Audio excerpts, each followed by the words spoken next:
오늘 우리가 읽은 이 말씀의 그 제목은 이렇습니다. 징계 후의 긍휼이라, 이렇게 제가 한번 붙여보았습니다. 우리가 지난주에는 이 호세아가 이제 자기 부인에게 어떻게 보면 이혼을 청구를 하는 그런 이제 그 내용이었습니다. 아주 노골적으로 이제 자식들한테 이제 고발을 하는 거죠, 한마디로. 하나님께서 철저하게 어떻게 보면 죄는 반드시 그 대가를 치르게 돼 있어요. 근데 죄의 싹은 사망이라고 그랬거든요, 신약 성경에도.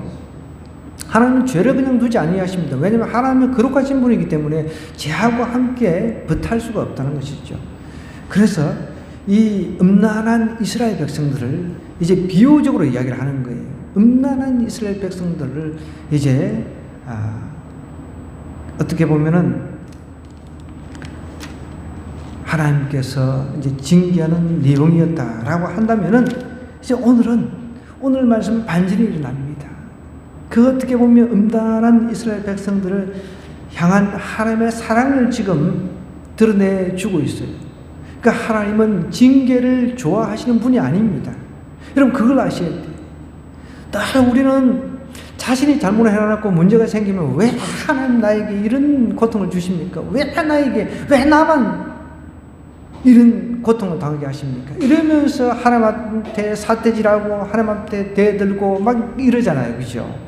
그런데 하나님은 무턱대고 징계를 주시는 분이 아니란 말이에요. 의인의 고난도 있긴 합니다, 욥기에 보면은. 그러나 대다수 우리가 당하는 징계는 하나님께서 그 징계를 통해서 우리에게 말씀하시고자 하는 그 세미한 음성이 있다는 거예요. 그것을 들을 줄 알아야 된다는 거죠.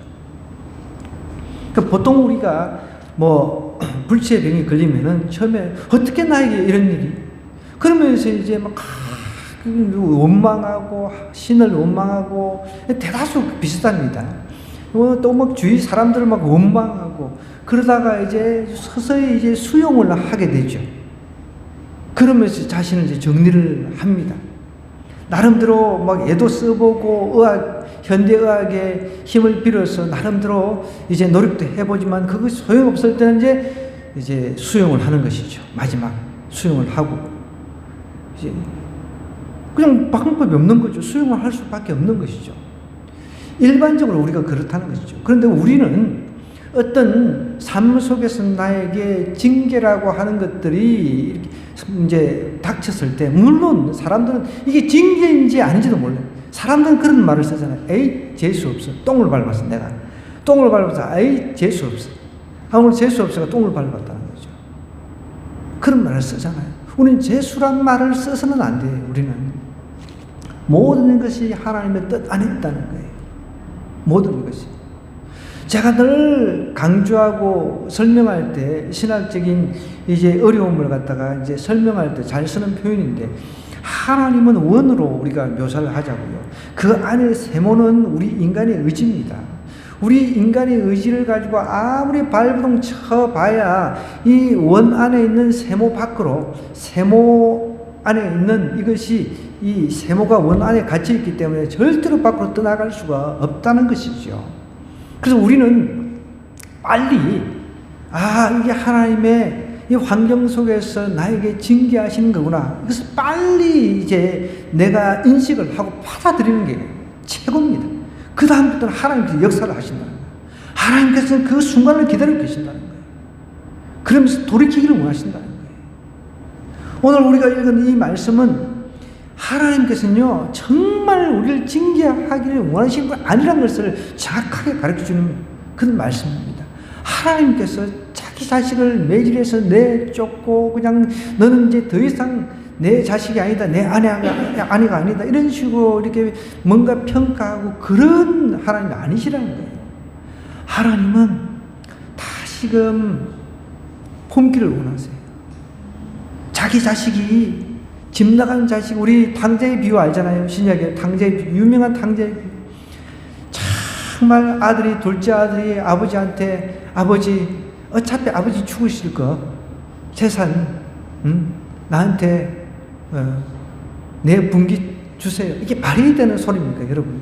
아버지 가지고 벌벌 살아야 되는데. 그러니까 여러분들, 부모님들, 자식들한테 미리 재산 나눠줄 생각 아예 하지 마세요.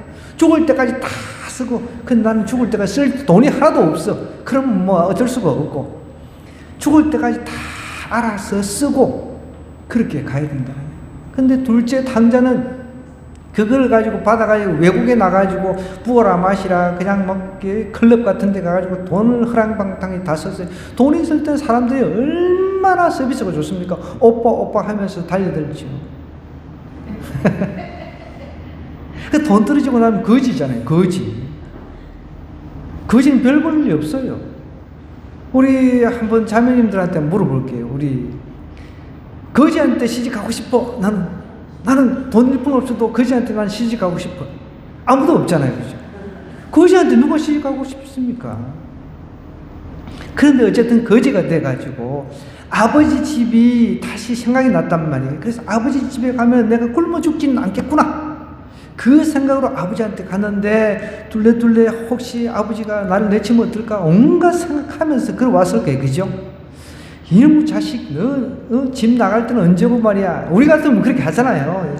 나갈 때도 그렇게 하겠어. 집 나갈 때는 이 자식아 돈 달라고 해놓고 나갈 때는 언제고. 나 같으면 진짜 다시 나가. 너 돌아오지 마. 네가 그렇게 일 저질러 놨고 이제 왔어. 그런데 하나님 아버지는 그런 분이 아니란 말이야. 나 같은 사람이 아니에요. 나 같은 분이 아니에요. 하나님은 그 자식을 갖다가 멀리서 오는 거 매일매일 기다리겠다는 거죠. 그러니까 오는 걸 딱 보고 아들이 다 먼저 달려갔어요. 먼저. 잘한다. 잔치해주고. 그분이 하나님이세요. 오늘 이렇게 길거리 전도를 하다 보니까 참 안타까운군요. 청소년부터 시작해서 어른들의 이르기까지 코로나 이후로 집 떠난 사람들이 너무 많은 거예요. 하나님 집을 떠난 사람들. 방학 중인 사람들이 너무 많은 거예요. 너무 안타까웠어요. 우리 그 학생들도 마찬가지입니다. 시험 때라고 다 바쁜데 이렇게 만나서 물어보면은 코로나 이후로 교회를 안 나간다는 거예요. 너무 마음이 아팠습니다. 너무 마음. 오늘 우리가 하나님을 떠난 사람들에 대한 긍휼의 마음이 이 하나님의 마음이라는 사실을 좀 기억하고 이 말씀을 우리가 좀 살펴보았으면 좋겠습니다. 자, 보세요. 이제 바뀌는 거예요. 원래 13절에는 그가 귀고리와 폐물로 장식하고 그가 사랑하는 자를 따라가서 나를 잊어버리고 향을 살라 바알들을 섬긴 시일대로 내가 그에게 벌을 주리라. 여호와의 말씀이다 그랬어요. 하나님은 죄에 대한 심판을 반드시 하십니다. 그런데 이제 이 방향이 바뀌고 있습니다. 그러므로 보라, 내가 그를 타일러 이야기를 하고 있습니다. 타일른다는 거예요. 타일러가 요 근친들로 데리고 와서 말로 위로하겠다는 겁니다. 이렇게 하나님의 그 마음의 태도가 싹 바뀌고 있어요. 얼마나 좋습니까? 그래서 우리 소망이 있는 거예요. 내가 비록 넘어지고 죄 가운데 넘어진다 할지라도 소망이 있다는 거예요. 나는 이게 너무 좋아. 나 같은 죄인 하나님께서 구원해 주셨잖아요. 그죠? 그래서 의인을 만들어 주셨어요. 얼마나 감사합니까? 그런데 우리가 완전한 의인이 아니잖아요. 의인이라고 하는 것은 퍼펙트한 게 아니라는 거예요. 완전한 게 아니라 예수님 때문에 의로운 사람이 된 거예요. 예수님 때문에. 착각하면 안 돼요. 그래서 늘 우리 겸손해야 돼요. 나는 잘난 것 하나도 없습니다. 정말 하나님 때문에 내가 구원받았기 때문에 그 하나님 때문에 내가 살아가는 거예요. 그래서 하나님을 위해서 내가 내 달란트 하나님 나라를 위해서 쓰는 겁니다.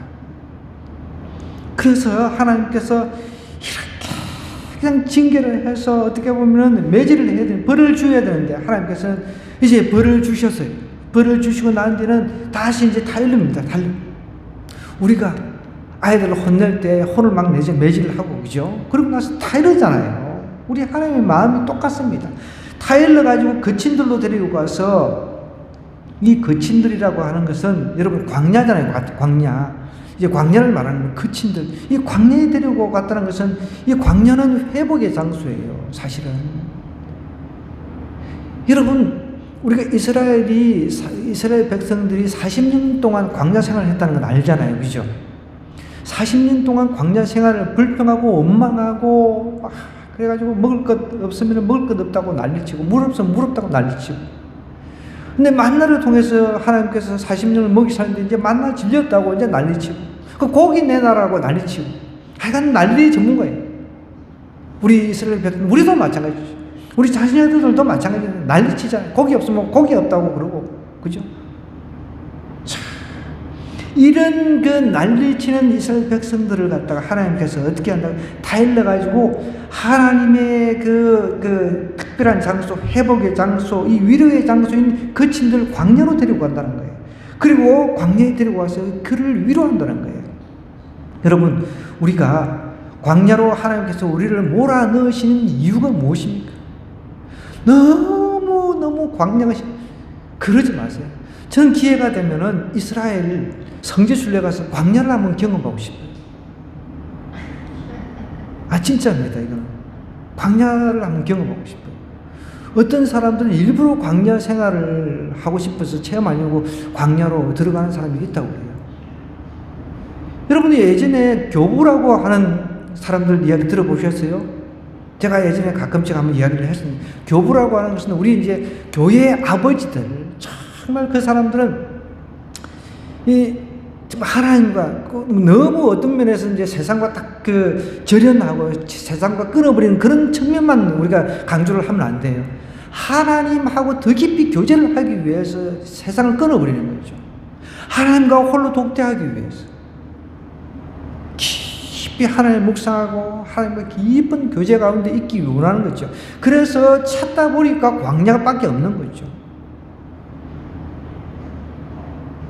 생각해 보세요. 이 우리 세상에서는 뭐 인간관계에 그 얽매여가지고 찢고 볶고 싸우고 그저 뒤집고 엎고 뭐 이리 뒤집고 저리 뒤집고 많잖아요, 그죠? 관계에 의해서 일어나는 사건 사고들이 얼마나 많습니까? 그런데 이 광야는 홀로 하나님과 독대할 수 있는 그런 곳이란 말이죠.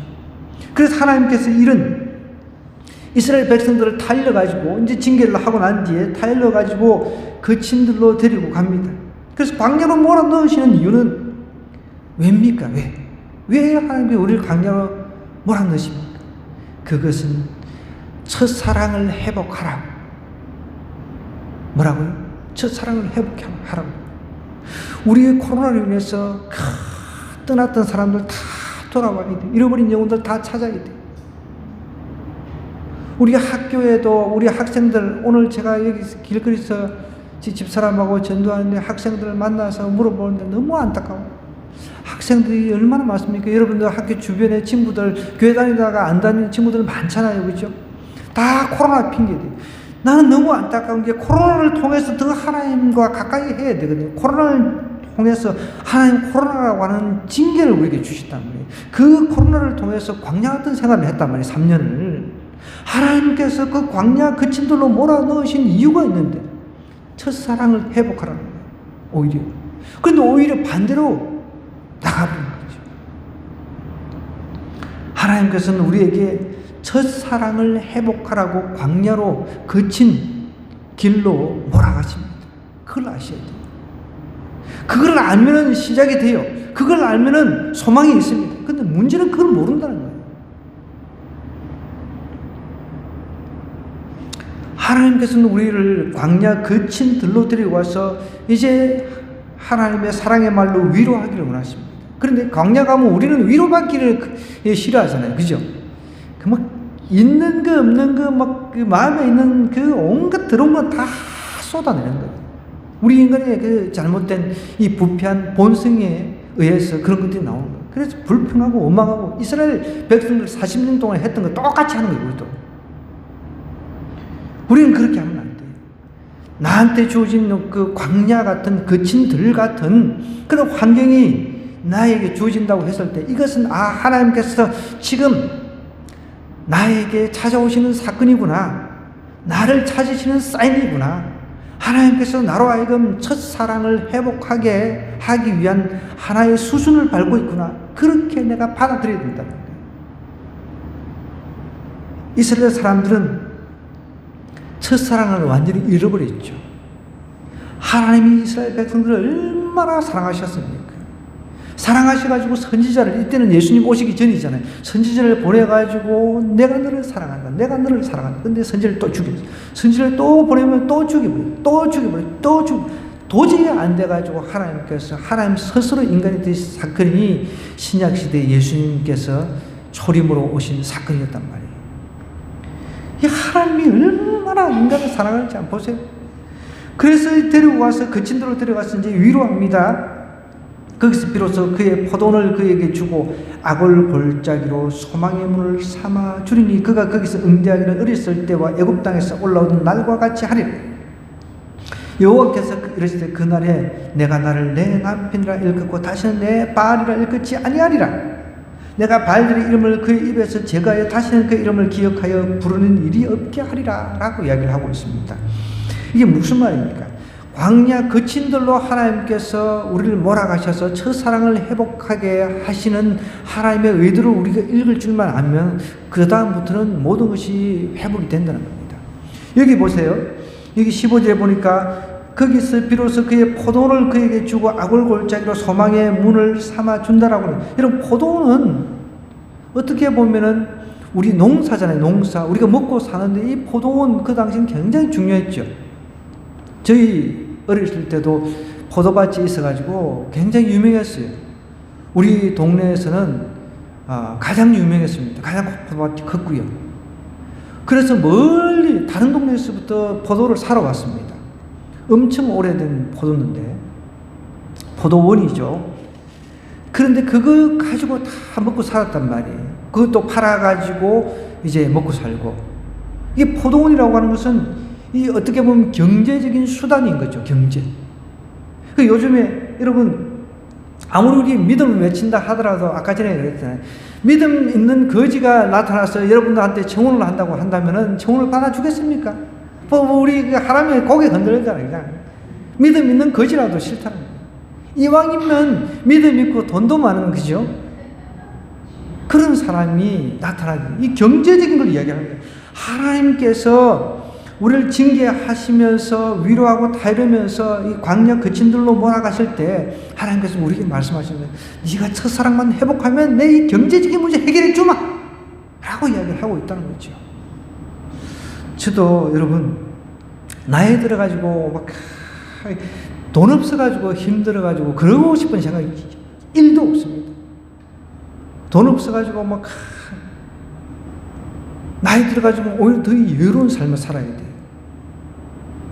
나이 들어가지고는요, 진짜 여유로운 삶을 살아야 돼요. 전 세계를 다니면서 그냥 물질 있으면 나눠주고 흘러 보내고, 그죠? 얼마나 좋습니까? 누가 어렵다 그러면 돈 내가지고 풍성하게 나눠주고, 이 얼마나 멋져. 외국 선교지에 가서 막 어려운 사람 도와주고, 얼마나 그냥 좋아요. 여러분, 남 돕는데 굉장히 흐뭇해요. 그러나 힘은 들어요. 최근에도 우리가 인도에 그 헌옷을 보냈죠. 2박스를 제가 보냈어요. 2박스를. 인도에 2박스를 보내는데, 한 날은 제가 혼자서 끙끙, 이제 그걸 2박스를 이제 박스 이제 칭칭칭 이제 테이핑을 하는데, 이 뭐 터질 수 있기 때문에 더군다나 이제 인도 사람들이 막 거칠게 다룬대. 그래서 아주 나한테 엄청나게 칭칭 감아달라고 해가지고 막 이리 갖고 저리 갖고 해가지고 막 2박스를 만들어 갔는데, 아이고, 거기서 우편번호가 없다고. 여기 뭐 현지 연락 해보라는 거예요. 이제 내가 이제 페이스북으로 이제 통화를 하니까 페이스북으로 해야 돈이 안 들거든요. 페이스북 이제 메신저 통화하는 기능이 있잖아요. 통화를 하는데 전화가 안 돼. 아이고, 지금 이걸 붙여야 되는데 전화가 안 되니 할 수 없이 뭐 이제 문자를 미리 이제 남겨놓고, 아니, 지금 열받아서 나도 진짜 막 내가 하루 종일 이거 막 붙들고 있으니까 저도 막 내가 이렇게까지 해야 되나 막 속으로 막 그래가지고 이제 또 이제 돌아왔어. 차에 실어놓고 그 다음날 또 비가 왔거든요. 그래서 이제 그 다음날 이제 이 자매한테 연락이 온 거예요. 연락이 와가지고 이렇게 해가지고 우편번호가 없다 그러니까 이제 미안하다고 막 우편번호 다시 보내줬어요. 그 우체국 가니까 그 사무원이 우편번호를 찾으려고 해도 이게 안 나오는 거예요. 이 자매가 그 학교를 하고 있는데 그 학교에는 그 주변에는 우체국이 없답니다. 그래서 자기 그 동생이 사는 그 지역에는 우체국이 있으니 그쪽으로 이제 보내달라고 이제 주소를 그렇게 적어준 거거든요. 그래가지고 하루 이제 지나고 나는데 이제 비가 또 이제 계속 많이 오니까 이제 박스 접고 할 수 있으니까 이제 하루 쉬었다가 그 다음날 이제 아침 일찍 가가지고 제가 이제 무게 달아가지고 이제 탁 보냈어요. 저는 이제 예상으로 아이고 뭐 비싸봐야 한 10만 원 미만쯤 이 정도면 되지 않겠나 했는데 23만 8천이나 나왔어요. 난 기절하겠더라고요. 두 박스 보냈는데 차라리 내가 그 돈을 보내가지고 거기서 현지에서 옷을 사게 하는 게 낫죠. 그래서 내가 그게 더 화가 나는 거거든. 두 번 다시 나한테 이제 이거 옷 요청하지 말라고 그랬어, 내가 보냈어. 23만 8천 이렇게 들었다고 내가. 그러니까 자기도 이게 달러로 치면 200불이 넘잖아요. 200불이 넘단 말이에요. 자기도 미안하다고, 너무 미안하다고. 그런데 이제 고아와 같은 학생들 좀 생각해 주라고 막 그러더라고. 또 나한테 또 장문에 오빠 미안해 하면서 나는 속에 뿌리 붙는 거, 뿌리 붙는. 이런 일들은 혼자 고생하고, 근데 돈이 더 나오니까. 만약에 내가 여유가 있었다면 어떡해. 에이, 그래. 23만 원 차라리 내가 돈을 보내가지고 거기서 옷 사 입어라. 이럴 텐데. 고생 덜 하고 있죠. 우리가 돈이 없으니까. 23만 8천도 너무 그냥 충격이. 이렇게 많이 나올 줄 모르는 거죠. 나 머리 한 대 얻어맞은 것 같아. 그래서 내가 이제 다음부터는 절대로 옷 보내달라, 보내달라, 절대 안 보내. 네가 알아서 비행기에 태우고 가든지 20km까지는 그냥 가든지 와가지고 가져가든지 그렇게 지금 이제 내가 마음 먹었습니다. 제가 큰 교회에 있을 때는 그러지 않았거든요.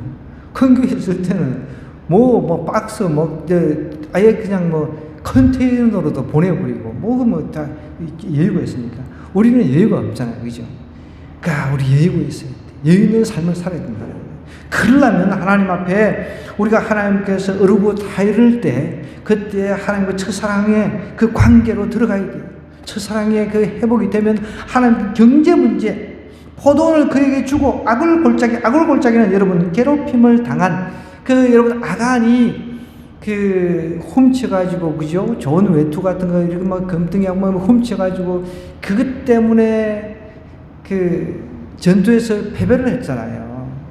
그때 이스라엘 백성들이 아간 가족들을 다 죽이면서 이제 아굴 골짜기를 불렀단 말이에요. 그 아굴 골짜기를 이야기를 합니다. 아굴 골짜기로 소망의 문을 삼아 주리니, 어떻게 보면 괴롭힘을 당하는 그런 아굴 골짜기가 소망의 문이 된다는 거예요. 제일 중요한 게 이겁니다. 하나님 광야로 우리를 몰아가실 때 첫사랑을 회복하면 경제 문제 하나님께서 회복시켜 주시겠다는 거예요. 하나님께서 빛을 주시고 비를 주시고, 그죠? 토양이 잘 자라도록 모든 환경을 하나님께 다 제공해 주시니까 얼마나 정말 멋진 하나님이십니까? 그걸 지금 이야기하고 있는 거예요. 이스라엘 백성들이 그렇게 되도록 하나님께서 다시금 해주시겠다는 거예요. 그러면서 또 이렇게 이야기를 하는 거예요. 애굽 땅에서 올라오던 날과 같이, 애굽 땅에서 나올 때는 백성들이 춤을 추고 너무 좋아했어. 그때 소도 몰고 오고 양도 몰고 나오고 다 그랬잖아요. 그런데 며칠 지나가지고 물 없다고 하나님한테 난리치고 모세한테 난리치고 그랬잖아요. 좀 땡빛이 들어오면 또 덥다고 난리치고, 그런데 하나님께서는 더우면 구름으로 가려주시고, 밤에는 춥다고 난리치면 불기둥으로 다 보호해주시고, 이런 하나님 아니십니까? 그런 하나님을 냅다 배신하고 바알을 숭배를 했단 말이에요. 바알. 여기 이제 나오죠. 여호와께서 이르시되 16절에 보면 그날에 내가 나를 내 남편을 일컫고 다시는 내 바알이라. 이 바알이라고 하는 것은 원래 주인 남편이라는 뜻입니다. 그런데 이제 과거에 그 헛된 우상, 어떻게 보면 비폭풍의 신, 그러니까 풍작, 그 풍요를, 경제의 어떤 큰 풍요를 가져다 주는 신이 바알신이었단 말이에요. 이 바알신을 하나님으로 부른 거예요. 바알신을 갖다가 내 주인, 내 남편이라고 부르는 거예요. 이스라엘의 진짜 남편은 하나님인데, 이 완전히 그 영적으로 바람을 피워가지고, 내 남편 바알한테 가서 내 남편, 내 주인, 바알은 주인이라는 뜻이거든요. 내 주인이 바알이라는 거예요. 오늘 우리가 우리의 주인이 바알이라고 내 바알이라고 외치고 다니는 사람들 많습니다. 물질이 내 주인이고, 명예가 내 주인이고, 건강이 내 주인이고, 내 직장이 내 주인이고, 이런 게 너무 많다는 것이죠. 그것을 바꿔야 돼요.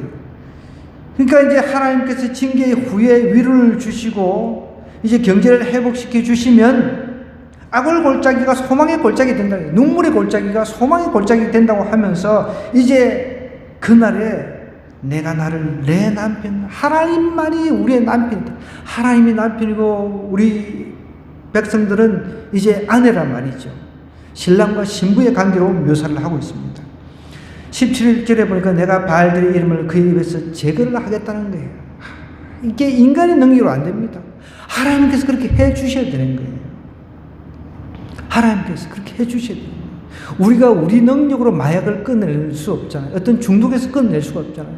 우리 그 아이들 막 그 중독, 이 IT 기기에 중독돼가지고 특히 코로나 시절에 각 나라에서, 서방 나라에서는 어릴 때부터 IT 기계를 줘가지고 이렇게 글쓰기 하고 했었습니다. 근데 지금 다 바뀌고 있습니다.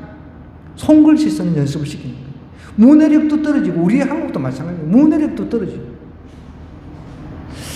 뭐 보면 저도 뭐 글을 그렇게 뭐 썩 잘 쓰는 편은 아니지만 그렇다고 또 못 쓰는 편은 아닌데, 요즘 애들은 뭐 중고등학생, 대학생들도 글씨 쓰는 거 보면 이게 뭐 개발 세발 이렇게 막 너무 글씨체가 참 좀 너무 좀 추할 정도로 못 쓰더라고요. 예전에 제가 학교 다닐 때만 해도 아이들이 이렇게 뭐 서예 같은 걸 연습을 해서 그렇지만 글씨를 정확하게, 제 친구들도 막 석이면 글씨 잘 쓰는 사람만 석이거든요. 막 착착 진짜 막 잘 된 듯이 그렇게 썼단 말이에요. 근데 요즘 애들은 보면은 막 이게 뭐 대학생들도 그래요. 대학생들도. 이게 큰일입니다. 큰일. 그러니까 결국은 전 세계가 이제 어릴 때부터 IT 기기 줘가지고 오히려 글씨도 못 쓰고, 그게 중독돼가 게임이나 빠지고 있으니까 이제 그거 다 이제 지급 이제 안 하고 이제 글쓰기, 손글씨 쓰게끔 한다는 거죠. 이런 중독에서 벗어날 수 있는 것은 하나님께서 해 주셔야 된다는 거예요. 여기서도 마찬가지. 지금 바알에 중독돼 있어요. 이스라엘 백성들이. 내 바알, 내 남편 이렇게 쫓아다니고 있는데 이게 자기의 의지로 안 되니까 하나님께서 하나님의 능력으로 제거하게 해 주시겠다라고 이야기를 하고 있는 거죠. 내가 바알들 이름을 그의 입에서 제거하여 다시는 그의 이름을 기억하여 부르는 일이 없게 하리라. 이것은 어떻게 보면 이스라엘 백성들에게 미래에 이제 예수 그리스도께서 재림하셨을 때 일어날 일들로 이렇게 보통 우리가 해석을 합니다. 이게 여러분 하나님께서 제거를 해주시는 그런 상태에서 이제 완전히 나는 우상숭배하지 않고 하나님만 섬기겠습니다. 하나님만이 내 남편이다 라고 이렇게 선포할 수 있는 것은 예수님께서 오시는 일 말고는 일어날 수가 없는 거예요. 우리 주변만 해도 얼마나 잡다한 뭐 종교들을 많이 믿고 있습니까? 그죠? 그러니까 지금 하나님께서 이렇게 이야기하는 것은 그의 입에서 제가 다시는 그의 이름을 기억하여 부르는 일이 없다는 거예요. 이것은 어떻게 보면 굉장히 이상적인, 이제 뭐 우리가 흔히 말하는 천년왕국하고 이제 예수님 재림하실 때 천년왕국이 이제 있냐 없냐 이거 가지고 논란이 있죠. 그 예수님 오시기 전에 뭐 이제 예수님 오신 이후로부터 이제 1000년 동안 이제 왕노릇 하고 뭐 성경에 기록되어 있으니까 이제 학자들 사이에 논란이 있거든요. 아니다, 그건 그냥 그 하나의 그냥 어떻게 보면은 의미 없는 그런 지금이 어떻게 보면 또 천년왕국이라는 식으로 또 이렇게 이야기를 하는 학자들도 있습니다. 또 예수님 오신 이후에 이제 천년왕국이 시작된다. 전 천년설, 후 천년선, 그냥 천년왕국은 그냥 없는 거다. 그런 식으로 또 이야기하는 학자들이 있기 때문에 제가 말씀을 미리 드리는 겁니다. 그래서 그걸 참고로 하면서 이런 표현들은 하나님께서 바알드림을 이스라엘 백성들 입에서 제거를 한다는 거예요. 완전히 제거를 해서 다시는 그 이름을 기억해서 부르는 일이 없게 하겠다. 이것은 예수님의 재림이라든지 완전히 천년왕국 같은 아주 이상적인 그런 나라가 임하지 않으면 이건 불가능한 거거든요. 18절에도 볼게요. 보세요. 그날에 내가 그들을 위하여 들짐승과 공중의 새와 땅의 곤충과 더불어 언약을 맺으며 또 이 땅에서 활과 칼을 꺾어 전쟁을 없이 하고 그들로 평안히 눕게 하리라. 이게 무슨 말입니까? 그날에는 하나님께서 바알들의 이름을 그 입에서 제거해서 이스라엘 백성들 입에서 제거해서 다시는 그의 이름을 기억해서 부르는 입이 없게 하는 그날, 그 이상적인 그런 세계가 온단 말이에요. 그런 세계는 우리는 뭐 재림의 날일 수가 있겠고 또 이제 천년왕국일 수도 있겠습니다. 그런데 그 날에는 하나님께서 그들을 위해서 이스라엘 백성들을 말하는 거죠. 백성들을 위해서 들짐승과 공중의 새와 땅의 곤충과 더불어 언약을 맺는다는 거예요. 이게 무슨 말입니까? 이게 무슨 뜻입니까? 여러분, 우리가 예를 들어서 걔하고 야 너 자 우리 콩이 콩아 니하고 나하고 언약을 맺자. 얘가 이성이 없는 개가 나하고 언약을 맺을 수가 있나요? 여러분, 개가 똥개든 뭐 삽살개든 뭐 진돗개든 아니면 또 똑똑한 개 붙들어 놓고 야 너 나하고 언약을 맺자. 인간은 이성을 가진 동물이에요. 그죠? 인간은 이성을 가진 동물이기 때문에 이 이성을 가지지 않은 동물하고 언약을 맺을 수가 없는 거예요. 그러니까 하나님께서 이렇게 이야기를 하는 거예요. 내가 그들하고 곤충들하고 가축들하고 여러 새와 땅의 곤충과 더불어 언약을 맺는데 앞으로 이제 우리가 사자 같은 이제 그 맹수하고도 야 사자야 김사자 너 나하고 이제 언약 맺어가지고 너 나 안 물기로 그렇게 이제 약속해. 이럴 수가 없잖아요. 근데 하나님께서는 만드신 분이잖아요. 창조자시잖아요. 그러니까 이제 하나님께서 사자라든지 그 맹수라든지 다른 짐승, 뭐 우리 모기도 될 수도 있겠죠. 곤충도 포함되니까 모든 동물한테 이제 너 더 이상 내 진짜 신부인 이 이스라엘 백성들, 우리 영적인 백성들, 예수 믿는 백성들 더 이상 해치지 마. 이렇게 하나님께서 언약을 맺겠다는 거예요. 아멘이죠. 그럼 천국에 모기가 우리 무릎 뜯을까요? 없습니다. 모기가 있을 수는 있겠지만 무릎 뜯지를 못하는 거예요. 하나님하고 언약을 맺어. 있을 수는 있겠어요. 그죠? 하나님이 만든 모기니까. 근데 물지 못하는 거죠. 우리를 더 이상 물지를 못하는 거죠. 천년왕국이 됐든 재림하신 예수님께서 이제 천년왕국이 됐든 이제 천국이 됐든 그 천국에는 우리를 해칠 수 있는 곤충이 없다는 겁니다.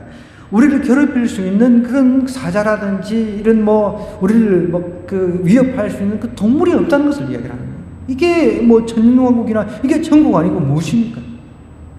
그걸 지금 이야기를 하는 거예요. 이 땅에서 활과 칼을 꺾어 전쟁을 없이. 여러분, 우리가 살고 있는 이 세상은 지금도 전쟁 중에 있는 나라가 있잖아요. 그죠? 우리도 지금 휴전입니다. 여러분, 우리도 전쟁 중에 있는데 잠시 휴전을 하고 있는 거죠. 언제 전쟁이 날지 모르잖아요. 그런데 오늘 이 호세에서 이렇게 얘기를 하고 있어요. 이 땅에서 활과 칼을 꺾어 전쟁을 없이 하고 그들을 평안히 눕게 하려. 이거는 뭐 천년왕국이 됐든 예수님께서 재림하셔서 완전한 이제 천국이 됐든 이런 나라 말고는 불가능한 거죠. 하나님께서 이렇게 약속하고 있습니다. 그래서 뭐 광야로 몰아 이제 넣으신 후에 첫사랑을 회복하라. 첫사랑을 회복하면 이 경제적인 문제 내가 책임져 주마. 그렇다고 해서 하나님 다 책임져 준다 해서 나는 아무것도 안 해. 여러분, 내가 할 수 있는 일을 해야 된다는 거예요. 자문에서도 보면은 게으른 자는 먹지도 말고, 그죠? 먹지도 말라 그랬어요. 성경에 보면. 또 이제 이런 자문들을 이렇게 계속 읽다 보면 참 좋은 우리 생활에 그 명언들이 많이 있습니다. 게으른 자한테 이 빈궁이 강도처럼 온다는 겁니다. 최선을 다해서 부지런한 자가 부를 얻는다고 그래요. 부지런한 자가. 난 부자 되고 싶어. 여러분, 그거 해가지고 게으른 자가 부자 되면 뭐합니까? 될 수도 없고요. 성경은 부지런한 자가 부자가 된다 그랬습니다. 부지런해야 된다는 거예요. 내가 할 수 있는 최선의 일을 다해야 된다는 거죠. 하나님께서 이제 예수님께서 이제 재림하시면 이제 천국에 오면은 그때는 전쟁이 더 이상 없는 거죠. 그러니까 여러 동물들, 곤충들까지도 우리 인간을 괴롭히지 않도록 하나님께서 그들과 언약을 맺는 거죠. 하나님께서. 멋진 하나님이세요. 모기한테, 야, 이제 모기 이제 스톱. 너 이제 우리 내 신부인 내 백성들 절대 물으면 안 돼. 우리가 모기 잡아 죽일 일도 없어요. 그러면서 19절에 이렇게 얘기해요. 내가 내게 장가들어 영원히 살되 공의와 정의와 은총과 긍휼 여김으로 내게 장가들겠다는 말을 반복하고 있습니다. 하나님이 진짜 우리의 신랑이 되시는 거예요. 이제 정말 장가들어가지고 하나님께서 영원히 산다는 거예요. 영원히. 공의와 정의와 은총과 긍휼이 여김으로 내게 장가든다는 거예요. 여러분들 하나님의 징계 후에 이 긍휼이 없다라고 한다면은 우리가 어떻게 살 수 있나요? 얼마나 감사합니까? 그 다음에 20절에 보니까 진실함으로 내게 또 장가들겠다는 말이 나오죠. 내가 여호와를 알리라. 여러분, 우리가 하나님의 사랑을 어떻게 이해를 하겠습니까? 천국에 가면 우리는 정말 100% 이해합니다. 얼마나 그 하나님의 사랑이 큰지 그때 깨닫는 거예요. 예를 들어서 아까 전에 제가 이야기했던 우리 학생들 또 어른들 노인들도 마찬가지입니다. 교회 쉬고 있습니다. 그런 사람 볼 때 마음이 아파요. 근데 그 마음 아픈 정도가 아니라 하나님께서는 우리를 갖다가 정말 돌아오라고 하나님의 긍휼의 그 마음을 품고 계시다는 거예요. 제가 안타까워하는 그 긍휼의 마음, 그거하고는 비교가 될 수가 없는 거죠. 하나님께서 이스라엘 백성에게 다시금 장가 들어가지고 긍휼히 여겨서 다시 장가 들어서 이제 장가를 들면은 이제 신랑 신부가 결혼을 할 거 아니에요. 이제 영적으로 결혼을 하면은 그때 진짜 하나님의 사랑을 알게 된다는 거예요. 이게 참 인간의 언어로 어떻게 이렇게 쓰겠습니까? 그러면서 21절에 이렇게 이야기합니다. 여호와께서 이르시되 그날에 내가 응답하리라. 나는 하늘에 응답하고 하늘은 땅에 응답하고 땅은 곡식과 포도주와 기름에 응답하고 또 이것들은 이스라엘에 응답하리라. 분명히 예수님께서도 이제 부활하시기 전에 이제 고난 당하시고 이제 죽기 전에 제자들한테 이제 포도나무에서 난 건 이제 다시 마시지 않고 이제 저 천국에서 이제 그때 마시겠다 그랬거든요. 그러니까 여러분, 우리 천국에 가도 포도나무 있고 우리가 먹을 수 있는 이 과일들 이런 것들 정말 좋은 맛있는 거 많잖아요. 다 먹을 수 있을 것입니다. 나는 그러면 이제 돼지고기하고 소고기하고 닭고기 못 먹나? 여러분, 나는 그것까지는 말 못 하겠어요. 하나님은 그냥 안 죽이고도 닭고기 만들어낼 수 있는 능력이 있으십니다. 그죠? 치킨. 그렇잖아요. 하나님께서 무에서 유를 만드시는 분인데 꼭 동물을 우리는 죽여가지고, 그죠? 죽여가지고 이렇게 뭔가 내 먹을 거리를 만드는데 천국에 가면 그럴 필요가 없는 거죠. 분명히 땅은 곡식과 포도주와 기름에 응답한다는 거예요. 이것들은 이스라엘에 응답하겠다라고 이야기를 하면서 마지막에 이렇게 이야기합니다. 내가 나를 위하여 그를 이 땅에 심고 긍휼히 여김을 받지 못하였던 자를 긍휼히 여기며 내 백성 아니었던 자에게 향하여 이르기를 너는 내 백성이라. 하나님께서 내치고자 했던 그 백성들을 다시 불러 모아가지고 내 백성이라고 긍휼히 불쌍히 여겨주셨다는 긍휼. 그를 여기는 주는 내 하나님이라. 다른 건 몰라도 우리가 천국에 가면 정말 우리가 너무 감사할 거예요. 하나님 저를 긍휼히 여겨주셔서 감사합니다. 나 같은 죄인을 갖다가 긍휼히 여겨주셔서 예수님 보내주셔서 대신 그 죄의 대가를 지게 하신 하나님 너무 고맙습니다. 너무 감사합니다. 이런 그 마음들이 다 있을 것 같아요. 다른 건 몰라도 이거는 정말 누구에게 동일하게 천국에 입성하면은 이런 마음은 다 있을 거라는 거예요. 여러분, 하나님께서 이 징계 후에 긍휼을 베풀어 주신 그 하나님을 오늘 호세에서 묘사를 하고 있거든요. 계속 긍휼 하나님께서 얼마나 우리를 불쌍히 여기시는가 이것을 오늘 이 호세를 통해서 우리가 말씀을 하고 있어요. 광야로 모아 넣으실 때 우리가 어떻게 해야 돼요? 하나님, 너무 광야가 너무 싫어요. 하나님, 광야에서 하나님께서 저에게 첫사랑을 회복하라고 이 광야로 저를 몰아 넣어주신 것 압니다. 감사합니다. 그러면서 이제 이 광야에서 어떻게 해요? 세미한 하나님의 음성을 들어야 돼요. 여러분, 세미한 하나님의 음성을 들으라는 거예요. 유튜브 이상한 음성 듣지 말고, 우리 하람이 좋은 찬이 유튜브 이상한 음성 듣지 말고 하나님의 음성을 들어야 돼요. 하나님의 음성을, 세미한 하나님의 음성을.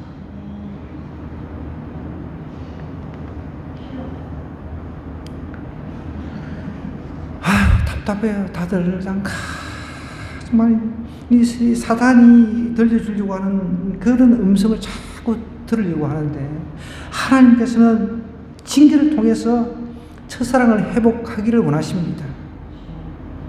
그걸 좀 천국 가기 전에 좀 깨달으라는 거죠. 천국에서는 우리가 뭐 회개하고 자시고 그런 건 없죠. 이제 천국 가기 전에. 그래서 우리가 어거스틴이라고 하는 사람, 훌륭한 신학자예요. 아우구스티누스라고 이제 뭐 발음하기도 하는데, 가톨릭에서는, 우리 개신교에서는 이제 성 어거스틴이라고 하는데, 이분은 이제 쭉 타락해가지고 만유교에 심취했던 사람이에요. 그래가지고 막 애도 사생아도 놓고 막 난리쳤던 사람인데, 그래도 이제 그 어머니의 그 기도에 의해서 이제 하나님께서 이제 응답하시고 그가 나중에 훌륭한 신학자가 되는데, 이 사람은 그런 이야기를 했다고 그래요. 이 사람은 사형제를 반대했다고 합니다. 그 이유가 사형을 시키면 회개할 기회가 없다는 거죠. 저는 좀 이제 반대예요. 저기 우리 십자가에 달린 그 두 강도 중에 한 강도는 회개하고 구원을 받았으니까. 근데 저는 뭐 사형제에 대해서 뭐 질문을 한다고 한다면은, 이건 뭐 이 본문과 전혀 뭐 다른 차원의 이야기지만은, 남의 생명을 수십 명을 죽였다. 그러면 그 사람을 갖다가 국가의 세금을 가지고 계속해서 이렇게 먹여 살린다는, 저는 합리적이지 않다라고 보는 사람입니다. 그 외에는 여러분 판단하세요. 예. 그 사람들이 그러면은 죽기 전에 해결을 안 한다, 안 하고 죽어버렸다. 그럼 무슨 소용이 있어요, 그죠? 그래서 어쨌든 이 훌륭한 성 어거스틴 같은 사람은 그 사형제도를 반대한 이유가 죽기 전에 회개할 기회를 뺐기 때문에 그렇다라고 이야기를 하는데, 여러분, 우리가 죽기 전에까지는 회개할 수 있는 기회가 있어요. 죽고 난 뒤에는 회개할 기회가 없습니다. 천국에서는 하나님의 긍휼에만 감사만 할 뿐이죠. 하나님의 그 징계 후의 긍휼, 우리가 살아있을 때 깨달아야 될 것 아닙니까? 그 긍휼을 깨달으면 사람의 변화가 일어납니다. 긍휼을 깨달아야 돼요. 결국 긍휼을 깨닫지 못하니까 변화가 일어나지 않는 거죠. 어떤 시카고, 저희 친구 목사가 목회하는 시카고, 우리 사무엘 리번 목사님이 이제 거기서 목회하는데, 그 시카고에서 일어난 이야기인데 잘 한번 들어보세요. 시카고의 한 작은 예배당에서 5살 된 어린 소녀의 장례식이 치러지고 있습니다. 많은 사람들이 가슴 아파하며 마지막 순서로 이제 관 앞을 지나면서 아이와 작별할 때였습니다. 매우 초라하고 더러운 옷차림을 한 남자가 일어나 앞으로 나갔습니다. 지지고 때 묻은 옷에 바지는 질질 끌리고 눈은 술로 충혈되었습니다. 온몸은 알코올에 찌든 냄새로 썩는 것 같았습니다. 바로 이 남자가 죽은 소녀의 아버지로 알코올 중독 주정뱅이였습니다. 그런데 그는 자기 딸의 관 앞으로 가서는 아무도 모르게 살짝 죽은 딸이 신고 있던 신발을 벗겨 자기 옷 속에 감추고는 얼른 밖으로 나왔습니다. 이렇게 몰래 신발을 훔쳐 가지고 나온 그는 그 길로 술을 사서 마시려고 죽은 딸의 신발을 35센트, 그러니까 1달러, 저도 이제 집에 1달러가 이제 몇 장 있어요. 외국에 예전에 많이 다닐 때 이제 쓰다가 남은 건데, 1달러면 요즘에 한 환율을 치면 한 1,300원 정도 되거든요. 그러면 이건 뭐 당시에 이제 센트니까 뭐 1,000원도 훨씬 안 되는 돈이에요. 자기 딸 신발 벗겨가지고, 몰래 벗겨가지고, 그거 팔아가지고 술 사먹어버린 거예요. 여러분, 이 사람이 인간입니까? 짐승도 그렇게 하지 않잖아요. 짐승도 보니까 최근에 그 다큐멘터리 보니까 그 고래 무슨 고래나 이름 정확히 잘 모르겠는데 무슨 고래 엄청난 큰 고래 있잖아요. 고래가 자기 새끼가 죽었어. 새끼 죽은 그 새끼를 등에 업고 그냥 헤엄을 치는 거예요. 죽은 새끼인데. 그런데 반전이 납니다. 얼마 후 그는 예수님 십자가 앞에 눈물로 회개하며 돌아와 치유 불가능한 천여 명의 알코올 중독자들에게 복음을 전해 구원을 받게 하는 그런 놀라운 일을 합니다.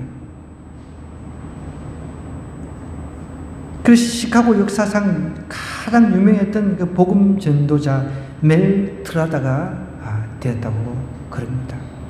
이렇게 알코올 중독자 자기 딸 신발 벗겨가지고 팔아먹어가지고 그거 팔아가지고 술 마신 사람도 변화받을 수 있다는 거예요.